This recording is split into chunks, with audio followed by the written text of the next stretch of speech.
morning, beloveds. It's been really hot and dry for the last 2 weeks or so. May's been unusually hot. And thunderstorms rolled through last night, dropping our temperature. It is actually 71 out there, and it hadn't been that low in a while. And it's not supposed to be, I think it's maybe mid-80s today. And so it's really nice. Except there's been a lot of thunder and lightning, and we got a good amount of rain, so which is good because we needed that. And my voice is weird, my eyes are weird, so we're gonna see how today goes. But just because it is the way it is, our title on May 22nd is Ever Thankful. The first quote is, "Let us come before its presence in thanksgiving." Psalm 95:2. There is something in this attitude of thanksgiving that carries us beyond the field of doubt into one of perfect health and acceptance, receptivity, realization. And that is The Science of Mind, page 637. A good way to begin any prayer or spiritual treatment is by giving thanks, being thankful that God has promised us that even before we ask, we are heard. Giving thanks also embraces the purpose of the science of mind in that it assists us in reconciling the spiritual world and the material world. In thanksgiving, we express our appreciation before we see the manifestation. Thus, we ask, believing we receive. It certainly isn't necessary to wait until we are in a quiet time of prayer or contemplation to say thank you. As we go through each day, a thankful attitude can help us practice the presence. We can be aware of the blessings of the moment of life, moment by moment. Even in difficult situations, we can realize that God is closer than our next breath and be grateful for the sustaining, strengthening power. A wonderful way to start any day is to express our thanks for the good in our life, for the unseen but present divine intelligence in our daily experiences. We can see the hand of love in all that comes our way. Our response must be one of gratitude and joy. And at night, before we sleep, we can reflect upon the day, perhaps to gain new insights and to learn from things which have happened in our relationship with others. Morning, noon, and night, we can be thankful for our awareness of a loving universe whose desire is to give us the kingdom and which waits only for us to accept its generosity. I know that God is ever willing to bestow good gifts upon me. All through the day, I am thankful for the blessings in my life, for love and beauty, and my realization that the truth that makes me free. Thank you, God. And that is J.A., which is Jean Anderson. Well, let's simply start with the whole reason that science of mind exists, that religious science exists, that the Centers for Spiritual Living exist. It's because when Ernest was doing all of his readings, he noticed that Jesus had a very specific way of praying. What he noticed is that when and you can verify for yourself, go back and read anytime Jesus said a prayer in the Bible. He had a very specific way of praying. The first thing he did was say, there's one God. And then he would go, I'm a part of that God. And then he would say whatever he was going to say, and then he would say thank you. Jesus always said thank you. Always said thank you. And there's a real power in the power of thank you. And you can demonstrate it for yourself simply by saying thank you to someone and seeing how it changes them, especially when you thank them for something that they weren't expecting. I've been seeing these millennial things. They're always trying to slam on millennials, which I'm not. I'm Gen X, just so you know, about the difference between the generation that we call the baby boomers. When you say thank you, their response is always you're welcome. And when you thank a millennial, then they'll typically say no problem. And it's a language shift. Whereas with what their assertion is that with millennials, when they say no problem, it's because what you are thanking them for, they believe is part of what they're expected to do. It's not going above and beyond what it's supposed to, what they were doing. So literally what you are thanking them for was not a problem for them. They were happy to do it. And so it's interesting. So, you're going to get a variety of responses. But thank somebody for something that you would normally thank them for, and see how it makes you feel.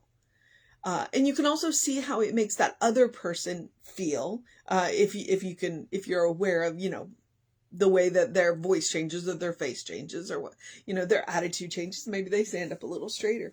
Try it. But most importantly, see how it makes you feel to say thank you. There's a real power to that gratitude. Why not use it? The power of gratitude. Because the power of gratitude, the power of Thanksgiving, is just simply another form of love. It is. And so there is a lot of power in thankful. And why not be grateful? That was one of the things in 2020 into 2021. I made an effort to take a picture of something beautiful every day. And it got hard sometimes. It was easy when there were flowers blooming, but in the height of the summer, when things were like needed watering and were burnt and dead, it was a challenge. But what it was is I was making an effort to find something to be grateful for every day. I still do it. I don't post it the way I did. That was a crazy year. So now most of the time I'll post like, oh, here, let me give you several things that are in a row in one post. 'Cause posting every day is a challenge. But it was something to be great. And one of the things that I got a lot of people who were grateful to me for doing that, for, making that effort to do that beautiful every day. So, try gratitude, and try it in a variety of different ways. And like Gene Anderson says, why not be grateful to God all the time? Even when you're in a challenging situation, when you're in a difficult situation, be grateful that there's somewhere that you can turn. I think yesterday was when there's nowhere left, nothing else to do, nowhere left to turn, turn to God. Well, be grateful that we have that option. Be grateful that we have that relationship with God, that we feel that we can turn to God in those situations. So, all right. Ever thankful. That and Psalm 95 is let's be grateful that we come into God's presence. Let us come into God's presence in gratitude, in thanksgiving, with thanksgiving, grateful that all of this happened, that we are here in this moment. And then there's something in this attitude of thanksgiving that carries us beyond the field of doubt into one of perfect faith and acceptance, receptivity, and realization. And that's what Ernest, when he created the steps of treatment, he created them from what he saw Jesus doing. And he says, the attitude of thanksgiving that carries us into acceptance, receptivity, and realization. When we're grateful, we're open. When we're grateful, we are open. Okay, so that is page 367 of the Science of Mind text. And it just occurs to me now, I'm couple of months into this, and these are for the original text. The numbers are for the original text. So if I'm giving you a page number and you're not finding it, you may have the updated text. The page numbers might not align. I believe, though, you can get online a searchable PDF version of the Science of Mind text. So that might help too. Okay, so a good way to begin any prayer or spiritual treatment is by giving thanks, being thankful that God has promised us that even before we ask, we are heard. Sounds reasonable to me. Giving thanks also embraces the purpose of Science of Mind in that it assists us in reconciling the spiritual world and the material world. That's, like I said, what created us, what created Science of Mind, what created the organization that we are a part of, is simply that he noticed the way Jesus prayed and went, there's something to this. So in Thanksgiving, we express our appreciation before we see the manifestation. Thus we ask, believing we receive. And that really is I hate to say the trick of, but what we have been taught is we have to believe it to receive it. We have to believe it to see it. It's like, do you believe in magic? Then you'll see it. But if you have to see magic to believe it, it doesn't work that way. It certainly isn't necessary to wait until we are in a quiet time of prayer or contemplation to say thank you. In fact, sometimes the most powerful thank you is that loud, joyous one in the midst of the chaos. As we go through each day, a thankful attitude can help us practice the present. I believe it's Eric Butterworth. No, maybe Joel Goldsmith has a book called Practicing the Presence. And Thanksgiving is one of them. Gratitude is one of them. It's an excellent way to practice the presence. It's like, yeah, I'm grateful for the presence of God in my life, and I'm grateful that I am conscious of the presence of God in my life. We can be aware of the blessings of the life moment by moment. Even in difficult situations, we can realize that God is closer than our next breath and be grateful for this sustaining, strengthening power. And really, honestly, that's one of the most powerful times. It's like when the world is going nuts around you, you take a moment, even in the midst of the chaos, and be grateful that you know God is there. Because you brought God into the situation. Now, God was there before you, but you carried God within you all the time. A wonderful way to start any day is to express our thanks for the good in our life, for the unseen but present divine intelligence in our daily experiences. And that's it. If we start our day with Thanksgiving and end our day with Thanksgiving, we're bookending it with gratitude. We're bookending it with like the most powerful power out there. The power of love, the power of gratitude. So why not start your day with Thanksgiving? Be grateful when you open your eyes.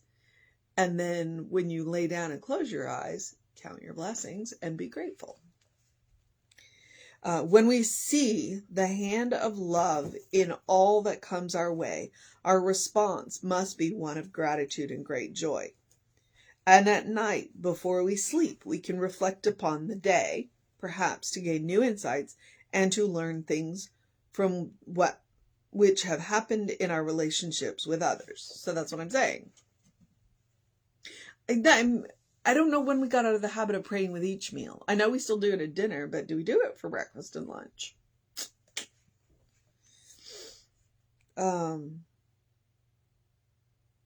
Morning, noon, and night, we can be thankful for our awareness of a loving universe whose desire is to give us the kingdom and which waits only for us to accept its generosity.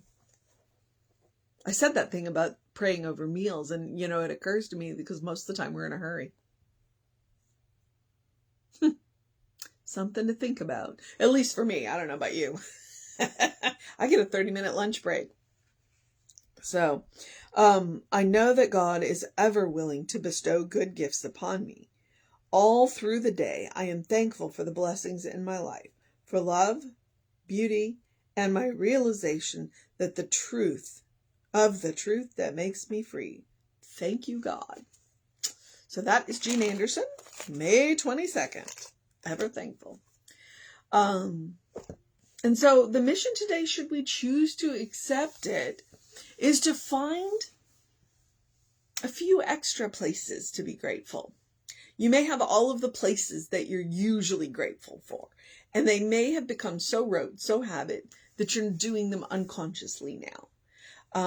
So you can either choose to be consciously grateful in those places that you normally are, or my suggestion is to find a couple of extra places, unusual places to be grateful. Try it today, see how it goes, and then maybe try it again tomorrow. So that's the mission, should you choose to accept it. Should we choose to accept it? All right, beloveds. And then the spiritual practice that I always recommend is to do something loving for yourself, do something kind for yourself, do something compassionate for yourself. Whatever it looks like. Big, small, doesn't matter. On Saturdays and Sundays, the compassionate, loving thing that I do for myself is a nap. And I usually nap with one of my furs, of which I have numerous. And what'll often happen is I'll go to sleep with one cat and wake up with another one. And that's just the way it is with cats. And I won't notice when they switch. So, because they do it so quietly. So whatever you do that is loving, kind, and compassionate, I want you to practice it every day. You deserve your own love, your own kindness, your own compassion. It's good to practice upon yourself. But it'll also help you create a habit, so that it can be your first response no matter what's going on around you. So when we walk into those situations of chaos, we can be grateful because we have a loving, kind, compassionate response that we have created for ourselves. All right, beloveds. As always, I do encourage you to do something to engage your mind and your body, unless it is your day of rest. Everybody needs one. Do drink plenty of water. Go get that bright light early in your day. It's still cloudy here. It looks like it's going to be that for the next week. So it'll be artificial light, but hey, still works, right? And drink plenty of water, which is what I need to go do right now. And open the windows of your soul. Allow the breath of heaven to remind you, you do live in heaven right here, right now. It's all around you, all the time. It is up to us to open the window, to be grateful, That gratitude is that breath of heaven. And then take Emma's advice and look for the good and praise it. It's a state of mind. It's a state of consciousness, and it can happen anywhere and any when. And gratitude's a great way to get there.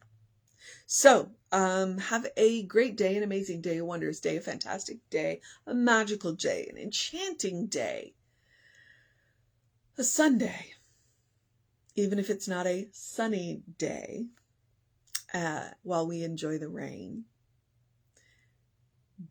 Have a good day. And if that is too much pressure, simply have a day. Because you're enough just as you are. You are a beloved child of God in whom God is well pleased and well represented. Especially when you're grateful. When you practice that Thanksgiving. Because you really are God in action. All right. Reverend David should be on around 5 p.m. with you. Although I noticed he was on at 3:30 yesterday. So who knows? I'll be back with you at 9 a.m. But we are going to have an amazing service for you at 11.